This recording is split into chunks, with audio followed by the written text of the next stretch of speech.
I flew to Los Angeles without a word, dreaming of a joyful reunion, only to find my daughter fading alone in intensive care. Meanwhile, her husband was living it up on a luxury yacht, spending my money on champagne and entertainment. Furious at his betrayal, I left him penniless. An hour later, he lost his mind, and that was just the beginning. Before we continue, please subscribe to the channel and leave a comment with the time where you're watching from. I pulled out my phone as the plane began its descent into LAX, fingers trembling slightly as I typed. Landing in 20 minutes. This will be the best surprise of her life. Hitting send felt like a promise I was about to keep. 3 years. Too long. The photograph in my wallet had softened at the edges from handling. Matilda laughing in her kitchen, flower petals dusting her dark hair. Emma missing a front tooth, grinning beside her. Little Jack proudly holding up a crayon masterpiece. I had looked at it every day since Martha died, but today felt different. Today, I was finally doing something about the ache in my chest. Folks, we're beginning our final approach into Los Angeles International Airport, the captain's voice announced. My weathered hands gripped the armrests as familiar anticipation coursed through me. The last time I'd surprised anyone had been Martha's 50th birthday. That seemed like another lifetime now. 5 years of grief had turned me into a stranger, even to my own daughter. But Matilda's voice from our last call 3 months ago kept echoing. I'm just tired, Dad. Really tired. Something in that tone had lingered, gnawing at the edges of my thoughts. The baggage carousel hummed steadily as I waited, watching other families reunite. A young mother scooped up her toddler. An elderly couple embraced their son. Soon that would be Matilda and me, except she didn't know I was coming. Studio City, please, I told the Uber driver, showing him the address on my phone. Going to see your daughter? Surprise visits are the best, he said in accented English, merging into LAX traffic. My family in Guatemala loves it when I show up unexpectedly. The freeway stretched endlessly ahead, palm trees swaying in the April breeze.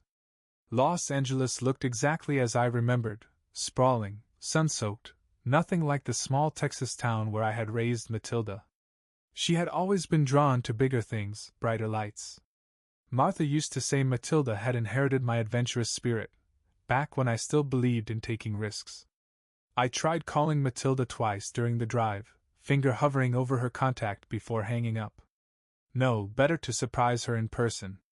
The look on her face would make the 4-hour flight and my aching back worthwhile. Is this the place? The driver asked, pulling up to a tidy house with white shutters and a small front garden. Perfect. I handed him the cash, grabbed my overnight bag, and stood on the sidewalk as he drove off. The afternoon sun warmed my shoulders as I walked toward the front door, rehearsing what I'd say. Maybe a joke about her old dad finally mastering airline bookings. Or maybe I'd just open my arms and wait for her to run into them like she used to at 8. I reached into my bag and pulled out the small gift I had brought, a hand-carved wooden jewelry box I'd made in my garage workshop, a place to keep her grandmother's ring safe until Emma was old enough. Martha would have loved seeing it passed down. The doorbell waited beneath my finger, and for a moment, I simply stood there, savoring the anticipation. 3 years of phone calls and texts were about to transform into real hugs, shared meals, and stories told face to face. I pressed the button. A familiar chime echoed inside. Then silence. I pressed it again, holding it longer this time. The sound carried through what seemed like an empty house, followed by that same hollow quiet. Matilda, it's Dad, I called, knocking on the door frame. Maybe they were in the backyard or upstairs with music playing. Kids could be loud. Perhaps they simply hadn't heard. The silence stretched on. I stepped back and examined the house properly for the first time. The rose bush by the front window had browned at the edges. Petals littered the walkway like discarded confetti. When had Matilda stopped tending her garden? She used to send me photos every spring. I walked to the side gate and peered through the slats into the backyard. Empty patio furniture was coated in dust, and the vegetable patch she had been so proud of had withered to brown stems. A child's tricycle lay tipped over near the back door, one wheel spinning lazily in the breeze. Strange, I muttered, returning to the front porch. The mailbox overflowed with letters and packages, some spilling onto the ground. I picked up a few. Electric bills from 3 weeks ago, advertising circulars, and a package addressed to Gary, some bleached and cracked from sitting outside. The newest postmark I could see was from 10 days ago. My heart began to pound, that familiar engineer's instinct kicking in. Systems never fail without reason. There had to be a logical explanation. I just needed more information. I cupped my hands against the living room window, pressing my face to the glass. Inside, darkness. Curtains drawn. No movement, no flickering television, no sound of life. The house felt abandoned, though the shapes were familiar. Matilda's art easel in the corner, Jack's toy cars scattered across the coffee table. "Excuse me, are you looking for the McCoys?" I spun around to see an elderly woman in a sun hat approaching from next door, garden shears in gloved hands. "Yes. I'm Harley Sims, Matilda's father. Have you seen them lately?" She wiped her forehead with the back of her wrist, squinting at me. "Come to think of it, no. Been awfully quiet over there. Usually you hear the kids playing in the mornings." Her voice trailed off, eyes studying my face. "Is everything all right?" I forced a calm tone. "I'm sure it is. Maybe they went on vacation, visiting family." Her expression didn't convince me, or herself. "Well, I hope they're okay. Such a sweet family." As she returned to her garden, I sank onto Matilda's front step, the wooden jewelry box still clutched tightly in my hands. Something didn't add up. Matilda would have mentioned a vacation on our last call. Gary was obsessed with social media. He would have posted photos. I pulled out my phone and scrolled through Matilda's Facebook. The last post was 6 weeks ago, Emma's school art project. Before that, nearly 2 months of silence. My daughter, who once documented every family dinner and weekend outing, had gone completely quiet. Shadows stretched across the porch as I sat staring at the silent house. A jogger ran past, earbuds in, immersed in her own world. Somewhere down the street, a lawnmower hummed, its normalcy clashing sharply with the dread growing in my chest. I checked under the welcome mat, felt along the rim of the flower pot by the door. No hidden key. The front door handle turned uselessly in my grip, locked, of course. "Okay, Harley," I muttered aloud, trying to steady myself. "Don't panic. There's a logical explanation." But surrounded by signs of neglect, brown petals on the walkway, a tricycle abandoned near the back door, the overflowing mailbox, I couldn't shake the feeling that my surprise visit had revealed something far worse than an empty house. Time to call Matilda. My thumb hovered over her contact, then pressed the call button. 1 ring, 2, 3, straight to voicemail. "Hi, you've reached Matilda. Leave a message, and I'll get back to you as soon as I can." Her cheerful recorded voice tightened something deep in my chest. I hung up and dialed again. Same result. Voicemail after 4 rings. Either her phone was dead, or she was deliberately not answering. Determined, I tried a third time, letting it ring longer. "Hello?" Not Matilda's voice. Male, calm, professional. "Matilda, this is Dad. I'm in Los Angeles. I wanted to surprise you, but nobody's home. Sir, this is Dr. Rivera from Cedars-Sinai Medical Center. Are you a family member of Matilda McCoy?" The world tilted sideways. I gripped the phone tighter, pressing my other hand against the porch railing for support. "What?" "Yes, I'm her father. Why do you have her phone? Where is she?" A pause stretched far too long. "Mr. Sims, I'm very sorry to inform you, your daughter is currently in our intensive care unit. She has been receiving treatment for advanced cancer, and her condition is critical." The words struck like blows. Cancer. Critical. My vision blurred. "That's impossible." "I talked to her 3 months ago. She was fine, just tired from chasing the kids around." "Sir, I understand this is shocking. Stage 4 cancer can progress rapidly. Patients often don't share their diagnosis immediately. She has been under our care for several weeks now. Several weeks. The silent house. The overgrown garden. The overflowing mailbox. It all snapped into place with horrible clarity. Where's Gary? Her husband? Where are my grandchildren? Another pause. I cannot comment on other family matters, Mr. Sims. Patient confidentiality prevents me from sharing details, but I strongly recommend you come to the hospital immediately. Your daughter has been asking for you. My hand shook so violently I could barely hold the phone. What's the address? I'm coming now. Cedars-Sinai Medical Center, 8700 Beverly Boulevard. Ask for the Oncology Intensive Care Unit when you arrive. Dr. Rivera. The line went dead. I stared at the phone, trembling. The afternoon sun felt too bright, too warm, too normal for a world in which my daughter was dying and I hadn't known. 3 months ago, she said she was tired. Tired. And I'd been so wrapped up in my own grief, in my own isolation, that I had missed every warning sign. The wooden jewelry box slipped from my lap and clattered against the porch steps. Martha's ring was meant to pass to Emma someday, but what if there wasn't a someday? What if I was already too late? I jumped to my feet, head spinning, and stumbled toward the street with mechanical urgency. A taxi, any taxi. The hospital address burned in my mind, 8700 Beverly Boulevard, Oncology Intensive Care Unit. I flagged down a yellow cab, mind looping over one terrifying thought. How had I become the kind of father who finds out his daughter is dying from a stranger on the phone? The taxi door slammed shut, final, irrevocable. I handed the driver the crumpled slip of paper, hands still trembling. Cedars-Sinai Medical Center, please. As fast as you can. Traffic's heavy, sir, but I'll do my best. His eyes met mine in the rearview mirror, noting the panic I couldn't hide. Emergency. My daughter, I muttered.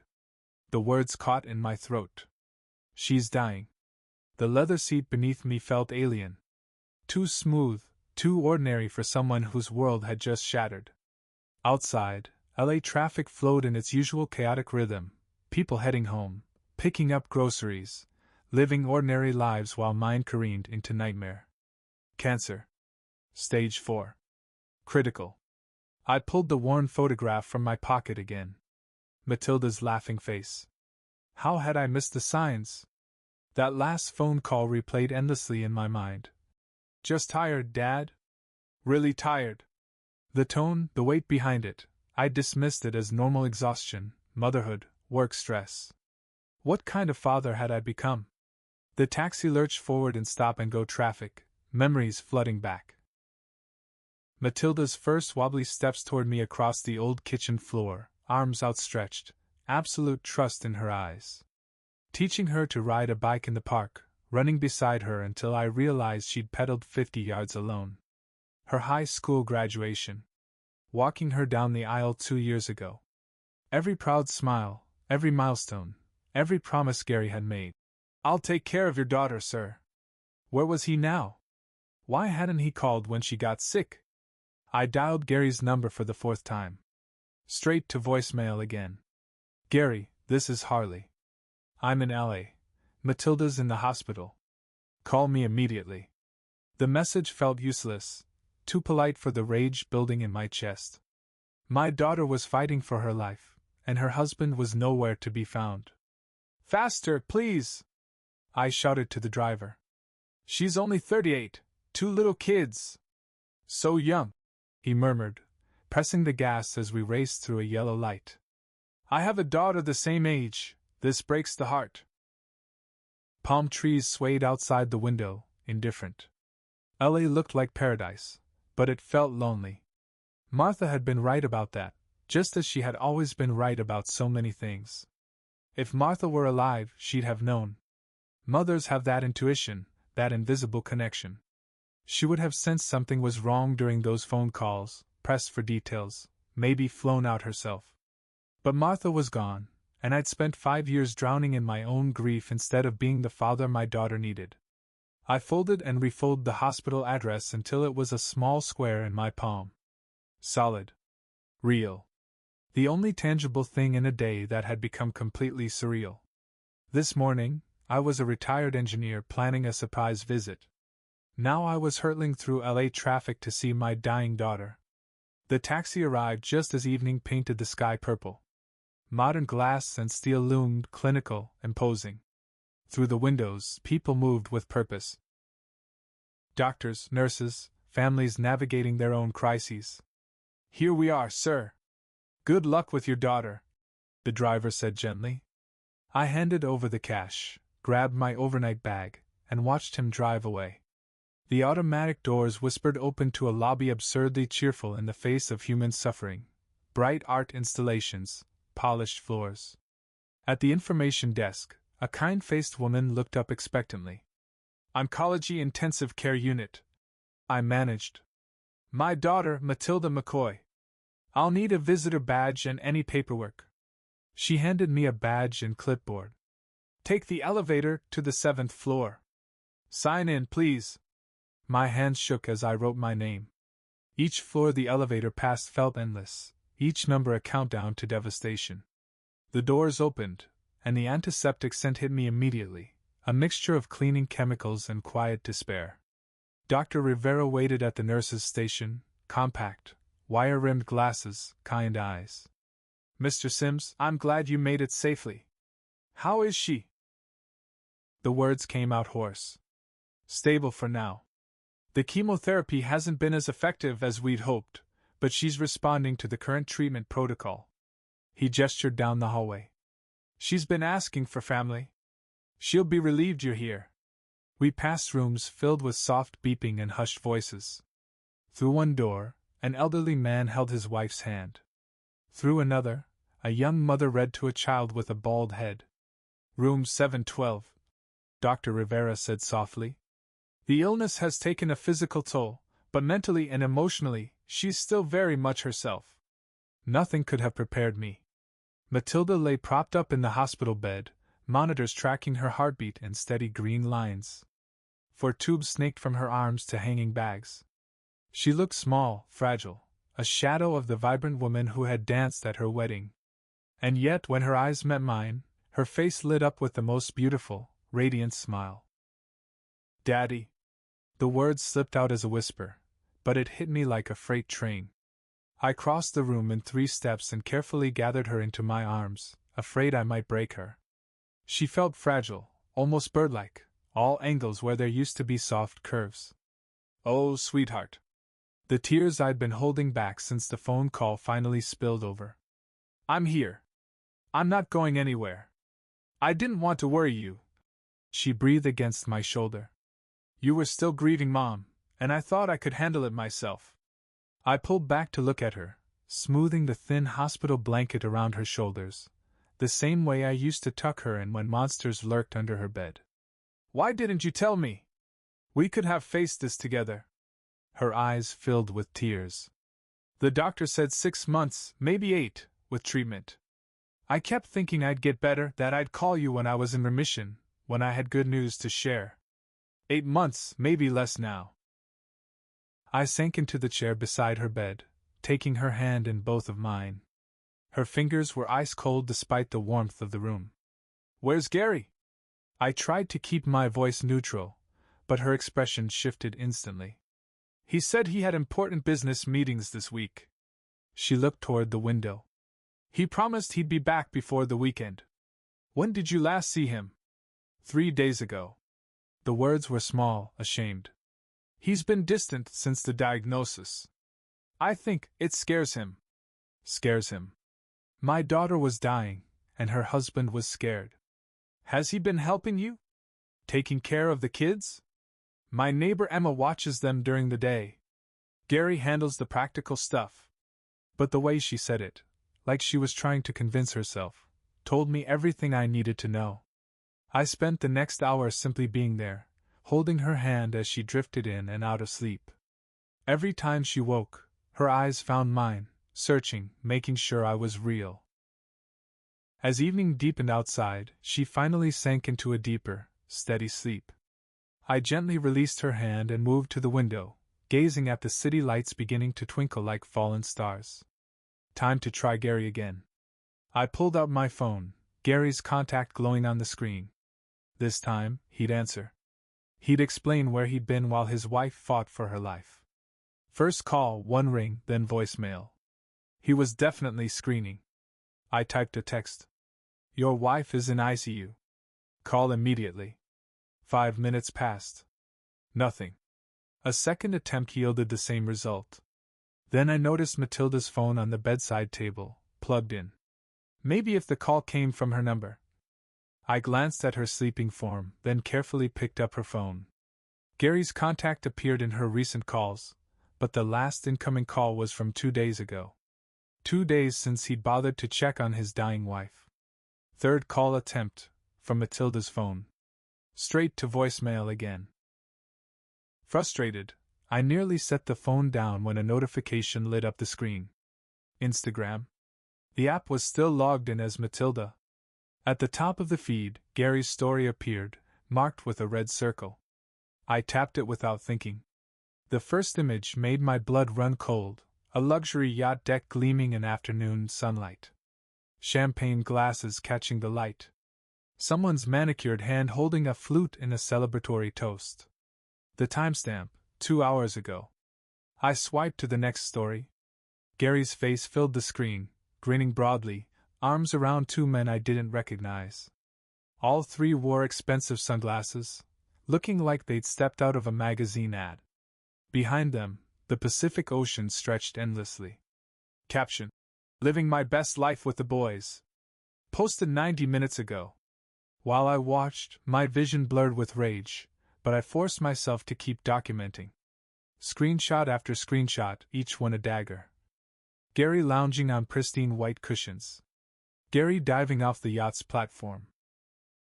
Gary raising another champagne glass as the sunset turned the sky orange. The final story was a video. He addressed the camera directly. Nothing like a few days away from reality to clear your head. You know, sometimes people just need to escape reality. His wife was tethered to machines, fighting for her life, and he was talking about getting away from reality. I checked the location tags. Marina del Rey. Less than an hour from this hospital. My hands trembled as I typed another message. I see you're having fun. Your wife is dying. Call me. Then another. I have screenshots.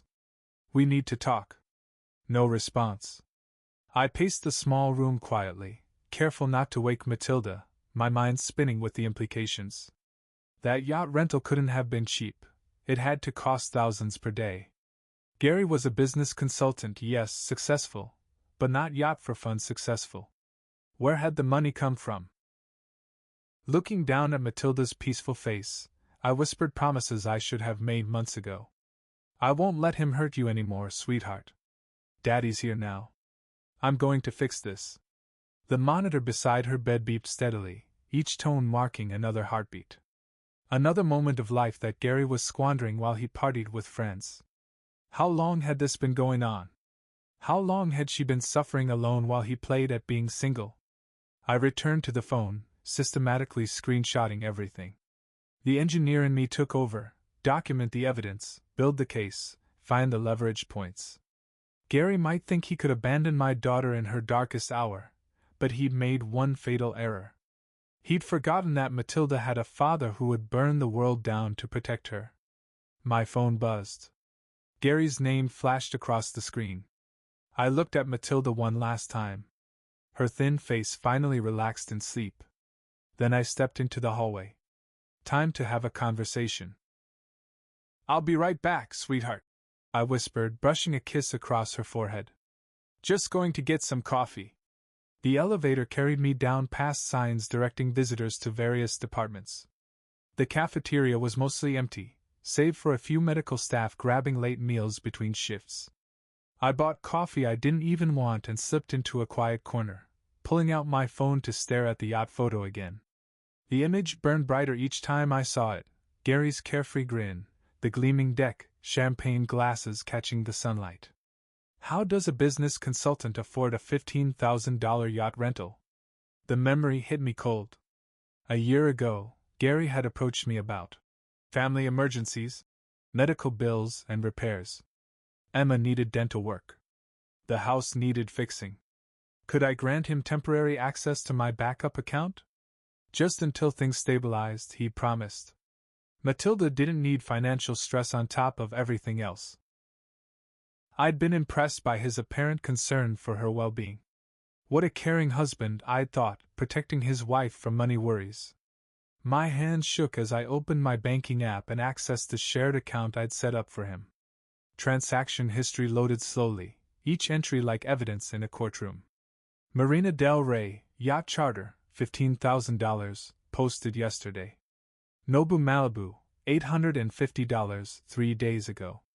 Beverly Hills Mercedes service, $2,400 last week. Rodeo Drive shopping spree, $3,200, 10 days ago. The list went on. Weeks, months of luxury spending, while my daughter wasted away in a hospital bed. Every dollar he spent on champagne, yachts, dinners, designer clothing, funded by the father of the woman he had abandoned. I screenshot each transaction, my engineer's mind methodically building a case. The dates told the story. As Matilda's condition worsened, Gary's spending increased. While she received her first rounds of chemotherapy, he shopped Rodeo Drive. While she lost her hair to treatment, he dined in 5-star restaurants. I stopped myself before rage consumed me. Anger was useful, but cold calculation would serve Matilda better. I pulled out a small notebook and began cataloging key information, account numbers, transaction IDs, a step-by-step plan to cut off Gary's financial lifeline. He had made one crucial mistake. He had used my money to finance his betrayal. Time to show him what happens when you cross a Texas engineer who spent 4 decades solving impossible problems. The hospital cafeteria hummed quietly around me, vending machines, faint overhead pages, the low murmur of exhausted medical staff. But I wasn't really there. My mind was running in full strategic mode, spotting vulnerabilities, planning countermeasures. Gary thought he could party his way through his wife's terminal illness on my dime. He was about to learn that every action has consequences, and some consequences arrive with surgical precision. I finished my cold coffee and rose, slipping the notebook with bank details into my pocket. Step 1. Sever his financial access immediately, before he could drain another cent. Step 2 would be more personal. I found a quiet alcove near the hospital chapel, settled into a wooden chair, spreading my notebook and phone in front of me. The irony wasn't lost. Planning financial warfare steps from a place of sanctuary I had no intention of entering. The bank's emergency line answered on the 3rd ring. First National Emergency Services, this is Amanda. How can I help you? This is Harley Sims, account holder. I need to revoke all authorized access to my accounts immediately. Of course, sir. I'll need to verify your identity first. Can you provide your social security number and mother's maiden name? I rattled off the information, glancing at my notes. 45 years with the same bank meant they recognized my voice, but protocol was protocol. Thank you, Mr. Sims. I show that Gary McCoy has had authorized access to your backup savings account since April 2022. Do you want to revoke this access entirely? Immediate and permanent. Transfer all remaining funds to my primary secured account. I need to warn you, this action is irreversible and may affect automated payments linked to the account. Are you certain? Yes. Cancel everything associated with his access, automatic payments, linked services, recurring charges. Everything. Each word rang sharp and final. One moment while I process your request. The hold music played while I watched a security guard pass by, nodding respectfully. The hospital's evening rhythm continued around me while I dismantled Gary's financial empire, methodically and quietly. Mr. Sims, I've revoked Mr. McCoy's access and initiated the transfer of $127,000 to your primary account. I also see 3 credit cards in his name. Would you like me to cancel those? $127,000. 2 years of living off my money while my daughter suffered in silence. Yes. Cancel every card. Remove him as an authorized user on all accounts. Delete his contact info from emergency notifications. Processing now. Complete. Mr. McCoy will be notified and any transactions attempted will be declined. Would you like any fraud alerts set up? Yes. Set up alerts if anyone tries to access the accounts using his info. Already done, sir. Confirmation emails will arrive shortly. I hung up and immediately opened my banking app. Account access revoked. Cards cancelled. Auto payments terminated. The digital trail confirmed it. Gary's financial lifeline had been severed with surgical precision. My phone buzzed with confirmation emails, each one a tiny victory, justice delivered electronically. Let's see how long the yacht party lasts now that the cards start declining. I snapped the notebook shut and pocketed my phone. The engineering problem was solved. Identify the failing system, isolate the faulty component, remove it permanently. Gary's access existed only in his own deluded imagination. Standing, I felt lighter, not because the weight of Matilda's illness had lifted, that burden would remain, but because the knowledge that I'd unknowingly funded her abandonment was finally rectified. Tonight, Gary could keep his yacht.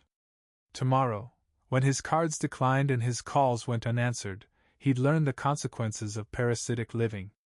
I walked back toward the elevator, past the slightly ajar chapel door, past the nurse's station where evening shift changes were underway, normal hospital rhythms humming on, while one small piece of justice had quietly been served. Matilda was awake when I returned, staring at the ceiling with that distant look I'd seen too often today. The soft glow from the monitors created an intimate space, separate from the harsh world beyond her room. "Hey, sweetheart.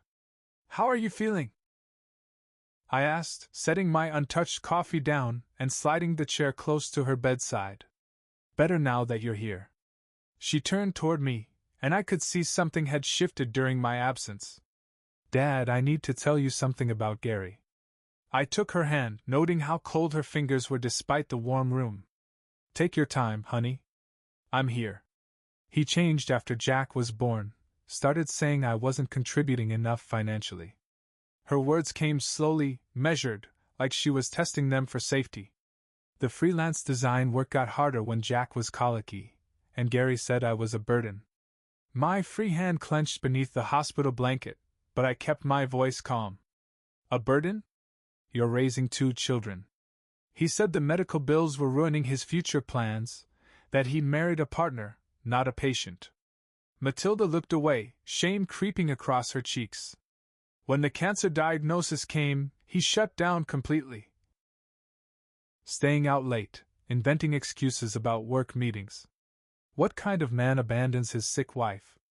I couldn't keep all the anger from my voice. She continued softly. "I kept hoping if I got better quickly, if I didn't complain about the treatments, maybe he'd come back, be the father Emma and Jack deserve." Tears slid down her face. "But he's not coming back, is he, Dad?" I smoothed her hair from her forehead, the same way I used to when she was 7 and afraid of thunderstorms. "Sweetheart, you are perfect exactly as you are. Any man who can't see that doesn't deserve you. I feel so stupid, defending him to you all these years. Making excuses for why he never called, why he was always too busy for family." She squeezed my hand with the last of her strength. "You were right about him from the start, weren't you?" I'd never said a harsh word about Gary to her face. But fathers see what wives sometimes ignore. "I was wrong about one thing," I said quietly. "I thought he at least loved you, even if I didn't like him. I never imagined he'd leave you to fight this alone. The hardest part is explaining to Emma why Daddy isn't here anymore. She keeps asking when he's coming home." Matilda's voice broke completely. How do you tell a 6-year-old that her father chose comfort over her mother's life? A nurse entered quietly to check vitals, giving us a brief pause. When she left, I leaned closer. "You don't have to worry about any of that anymore. Focus on getting better. I'll handle everything else." "Dad, I can't ask you to." "You're not asking. I'm telling you. Your only job is healing. Leave Gary. Leave the finances. Leave everything else to me. I kissed her forehead. You'll never have to deal with his selfishness again. Exhaustion returned quickly, the emotional release sapping her energy. Her eyelids grew heavy as she fought to stay present. Promise me something, she whispered. Anything. Don't let anger at Gary consume you. I need my dad, not another angry man in my life. I pulled the blanket over her and watched her breathing deepen. I promise, sweetheart. Rest now. But as I looked at her, I knew it was a promise I might not be able to keep. Gary had stolen her money, abandoned her in crisis, and broken our grandchildren's hearts. Some acts demand more than forgiveness, they demand consequences. My phone buzzed with a text from an unknown number. Marina Del Rey. Area code recognized instantly. I glanced at Matilda, peacefully asleep, then moved toward the window. Hello? I said, voice cold as ice. Harley, what did you do? My cards were declined in front of everyone. Gary's voice cracked with panic. Fix this immediately. Where are you right now? I ignored his demand. That's not your concern. Listen, old man. Restore my access now or my wife is in ICU. Call me back. Each word hit like a stone in still water. And you're partying on a yacht with my money. Silence, then sputtering. That's not. This is business networking, he said, voice defensive. Through the phone, I heard it all, party music, laughter, waves lapping against the hull. The sound of a man whose wife was fighting for her life while he wasted it on someone else's money. $15,000 for a yacht rental, Gary. My $15,000. My voice dropped low, steady, aware of Matilda behind me. You can't just cut me off. I have rights. I'm her husband. You were her husband. Past tense. I turned and caught Matilda's eyes opening, understanding dawning. You made your choice the moment you chose champagne over chemotherapy appointments. Listen, you don't understand the pressure I've been under. The pressure? My voice hardened. What pressure, Gary? The pressure of having unlimited access to my bank account while abandoning your family? His tone shifted, cold and calculating. Restore my access, or I'll file for divorce and take the kids. I'll make sure Matilda loses everything in court. That was his mistake. The moment he threatened my grandchildren. Gary, I said quietly, every word measured. Something in my tone made even him pause. You just made the biggest mistake of your miserable life. Behind me, I heard Matilda's sharp intake of breath. She was fully awake now, hearing her husband's true nature for the first time. Selfish. Threatening. Remorseless. I know exactly where you are, I continued. I know exactly what you've been doing. I know exactly how much of my money you've wasted while my daughter fights for her life. And now I know exactly what kind of man threatens to steal children from their dying mother. You can't do this to me. I have a reputation. People are watching. Yes, they are watching. They're watching you get your credit cards declined because you're a parasite who can't pay his own bills. Harley, wait! Let's discuss this reasonably. I've made mistakes. We can fix this. I'll come to the hospital. I looked at Matilda. Tears streamed down her face, not of sadness, but of relief. Finally seeing the man she married for what he really was. Finally knowing her father would protect her the way a real man protects his family. No, Gary, I said softly. We can't fix this. The silence stretched over the phone. Behind him, I could hear his world unraveling, yacht engines cutting out, voices arguing about payment, the party dissolving into chaos. Harley, are you there? Please. I can explain everything. I turned from the window and walked to Matilda's bedside, taking her hand in mine while keeping the phone pressed to my ear. Her fingers intertwined with mine, squeezing tight as if lending me strength.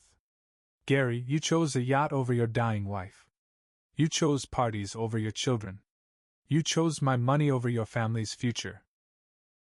My voice dropped to a whisper, each word sharp, precise, cutting like a blade. You made your choice. Now live with the consequences. I can change. I'll be different. I'll come home and take care of everyone. If you ever approach my daughter or grandchildren again, I said, voice cold, I will destroy you completely. Financially, legally, socially, I will make sure everyone knows exactly what you are. You can't do this. I have rights.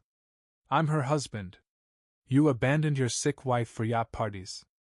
You stole from her father to fund your selfish lifestyle. You threatened to take children from their dying mother. I let each truth sink in, giving him a moment to feel its weight. What court do you think will side with you? His voice broke completely. I have nowhere to go. My friends, they won't even look at me after the card thing. The yacht company is threatening to call the police. I made mistakes, but everyone deserves a second chance. You had your second chance every single day for the past 6 months, I said quietly, letting the anger simmer beneath the surface. Every day you chose not to be here. Every day you chose not to hold her hand. Every day you chose parties over family. Matilda's tears fell now, but they were tears of liberation. 20 years of excuses for Gary's behavior, and now she heard her father speak the truth she had been too afraid to say herself.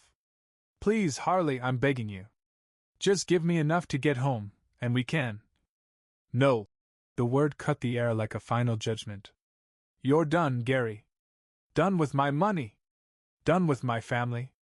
Done hurting the people I love. But I don't have anywhere to. I hung up and immediately blocked his number. The act felt as final as slamming a door. Then I sat beside Matilda's bed, taking her hand to my lips, kissing her knuckles the way I used to when she was small and scared. Thank you, Daddy, she whispered. You never have to thank me for protecting you, sweetheart. That's what fathers do. She squeezed my hand tighter, and I held her a little longer. I was so afraid to leave him, afraid of being alone with the kids, afraid I'd made such a terrible mistake. You're not alone. You'll never be alone again. I smoothed her hair back from her forehead. And it wasn't your mistake. It was his. Every selfish choice, every cruel word, every moment, he chose himself over his family. That's on him, not you. For the first time since arriving in Los Angeles, Matilda smiled. A real smile, full of hope instead of fear. Get some rest, I said softly. Tomorrow, we start planning your future. A future where nobody ever gets to hurt you again. She closed her eyes, her breathing steady and peaceful. The monitor beeped beside us, counting heartbeats, counting moments, counting the beginning of a new life. Outside, Los Angeles sparkled indifferently at night, but inside room 712, justice had been served, and healing had begun.